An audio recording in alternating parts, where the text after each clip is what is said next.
Excuse me. One reason that I wanted to go to Turkey for many years was to go to the Rumi shrine. I love Rumi's poetry.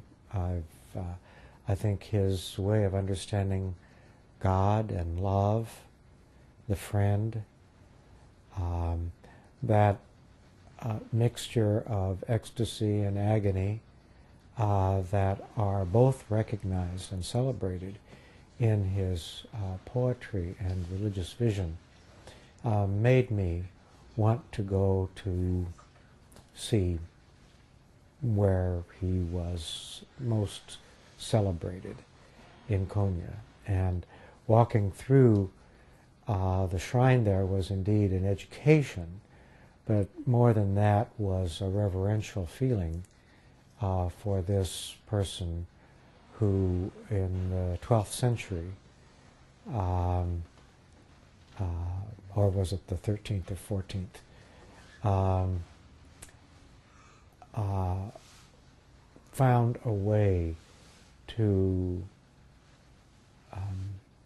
express these amazing insights in language that still haunts us today.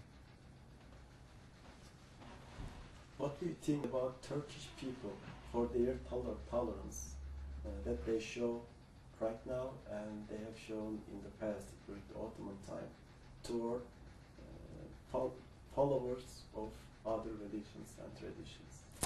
Well, from what I know about the Ottoman Empire, it was extraordinarily tolerant.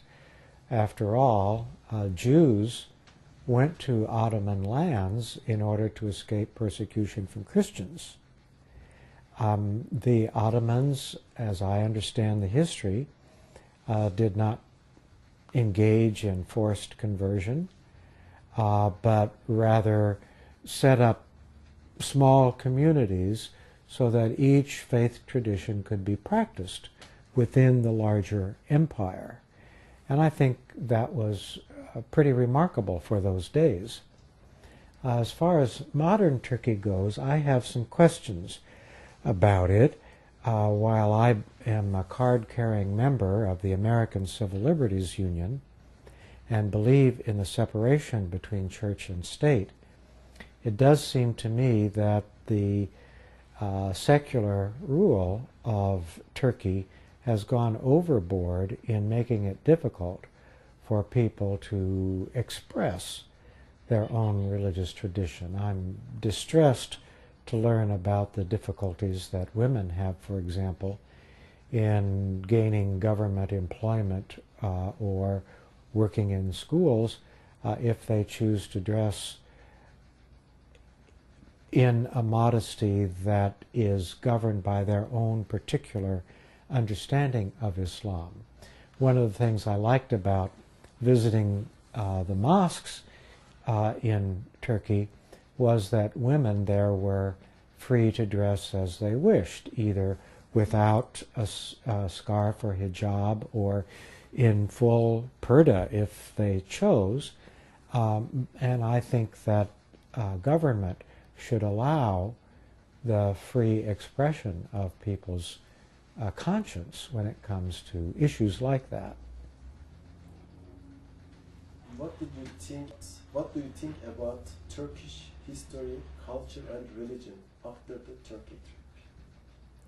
What did I think about it? What do you think about Turkish history, culture, and religion after the Turkey trip? Well, I have a... Anything changed? Pardon? Is there anything that has changed? Well, it's fuller, it's deeper. I mean, I have had an interest in Islam, for example, for decades, and often talk about the indebtedness of the West to Islam.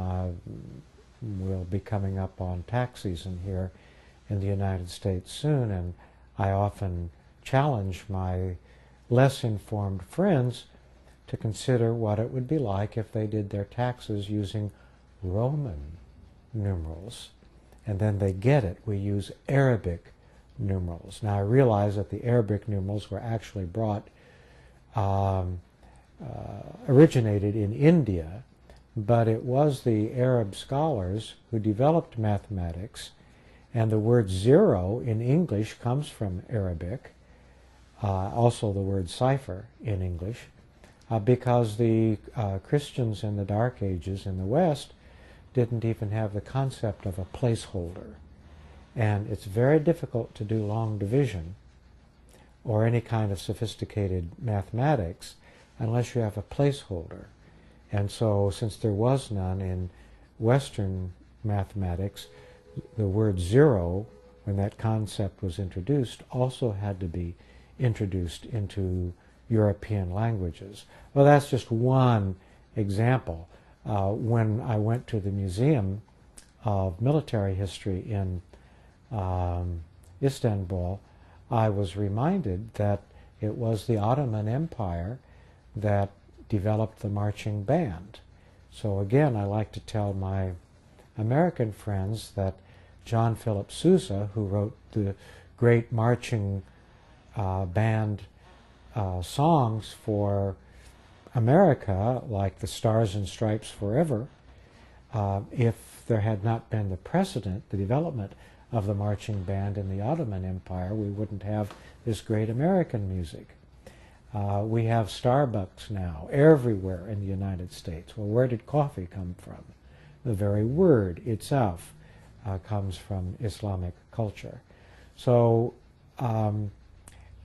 in so many ways, in medicine, in mathematics, in navigation, in biology, in meteorology, our indebtedness is great. So going to Turkey and being able to see some of that, for example, going to the school out near the modern city of Bergama, where we saw where Galen, I believe it was, studied and practiced. A huge site with, for those days, sophisticated medical procedures. The Hospital of Asclepius, named after the Greek god of healing. It was quite impressive to have such a large site devoted to medical practices. Well, and that influenced the West for 1,000 years. 1,000 years. And as late as Martin Luther's time, Martin Luther, the great Protestant reformer, said he would rather be operated on by an infidel butcher, meaning a Turkish butcher, than a Christian doctor, because the medicine amongst the Turks was so much more advanced. Now things have changed, but I will say, and this may not make it on your videotape, but I was impressed with the plumbing in modern Turkey. Having a built-in bidet where almost everywhere I went, in a hotel or a restaurant or a home, that is an advance in cleanliness and comfort that is rare in this country yet. So that's one kind of homely way of talking about some of the things I learned from the trip. Which arose any ideas to you about new activities and projects of Interfaith Dialogue? Well, it was important to see the tremendous investment that people connected with the movement of Fethullah Gulen have made in order to help people understand what at least Turkish Islam is like, and to bring people from different faith backgrounds together in conversation. So that was impressive to me. I could not have gone to Turkey except for that kind of invitation. And that work, of course, as you know, is continuing in this country.